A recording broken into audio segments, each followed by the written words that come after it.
Guys तो welcome to my blog. तो guys आज हम बना रहे हैं गब्बर, वो भी मिनी से, और बड़ा भी बना रहे हैं, छोटा भी। તો જીએ કીધું એમ ગબ્બર બનાવ. હવે ગબ્બર બનાવવા માટે પહેલા તો માટીની જરૂર પડે. તો માટી તો પહેલા અમે ફટાફટ લેતા હતા.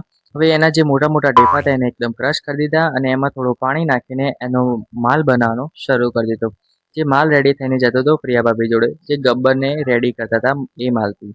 હવે ગબ્બર બનાવતા બનાવતા સાંજથી ક્યારે રાત પડી ગઈ એ જ ખબર ના પડી. ખાલી એના સાઈડના રોડ ને બ્રિજ ને બનાવવાનું બાકી હતું અને આ ગબ્બરની માટી લઈને એના લાડવા બનાવતી હતી. હવે ગબ્બરનું વર્ક તો ફિનિશ થઈ ગયું હતું મારું. હવે પ્રિયા ભાભીનું થોડું બાકી હતું. એમાં જે રોડ બનાવ્યો તો સાઈડમાં આ દીવાસળી લગાવવાની, તો ફટાફટ પેટી લઈ આવ્યા અમે દીવાસળીની અને એના પછી લગાવવાની શરૂ કરી દીધી સાઈડના રોડમાં. મમ્મી થોડું ફિનિશિંગ વર્ક આપા, એમાં ઘઉં અને બાજરી વાઈ દીધી.